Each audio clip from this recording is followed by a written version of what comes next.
casser le système des retraites en France, c'est pas nouveau.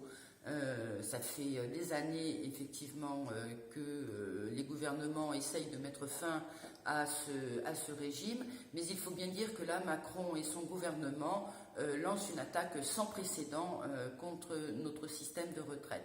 L'idée, c'est quand même de mettre fin au système solidaire en forçant les salariés finalement à épargner eux-mêmes pour pouvoir se garantir des revenus au moment en fin de carrière.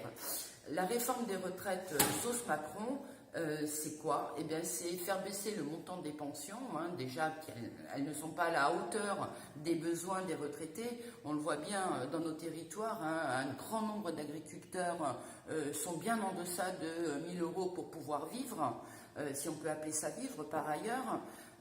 Donc baisse du montant des pensions, et puis aussi l'idée, c'est de faire travailler les gens bien plus longtemps en instaurant un âge pivot, ce qui revient finalement à repousser l'âge légal de départ. Et tout ça, pourquoi? Pour continuer à remplir les comptes en banque de ceux qui les ont déjà bien garnis. Alors nous, au PCF, on n'est pas contre les réformes. Par contre, on est pour des réformes qui soient plus justes, plus équitables, et on a des propositions. Des propositions, quelques-unes, comme ça. Par exemple, une retraite à taux plein à partir de 60 ans qui soit calculée sur les 10 meilleures années. On est pour qu'aucune pension ne soit inférieure au SMIC. On est pour que soient pris en compte les périodes de formation, les périodes de chômage, les périodes de vie où, par exemple, lorsque les femmes s'arrêtent de travailler pour élever leurs enfants. On est pour que soit pris en compte la pénibilité, lorsque les travailleurs ont souffert physiquement à leur travail, mais pas que physiquement. Lorsque le travail est dur, pénible, eh bien, il est normal qu'ils puissent à 55 ans passer à une nouvelle vie.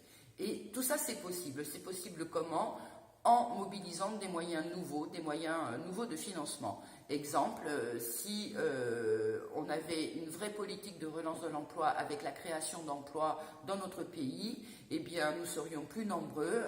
Si nous sommes plus nombreux à travailler, nous sommes plus nombreux à cotiser. Nous sommes pour l'augmentation des salaires pour la même raison, et puis nous sommes surtout pour la taxation des revenus financiers qui soit à la hauteur des cotisations des employeurs. Si on prend 2018, 298 milliards ont échappé finalement à la cotisation pour la protection sociale. Et si ça avait été ces 298 milliards taxés à la même hauteur que des employeurs, c'est 34 milliards qui seraient revenus à la protection sociale. Donc le PCF tout naturellement se retrouvera dans les cortèges aux côtés des syndicats, et je vous invite à être nombreux le 5 décembre à 10 h place des Esplanades à Montauban pour dire Macron, ta réforme, on n'en veut pas.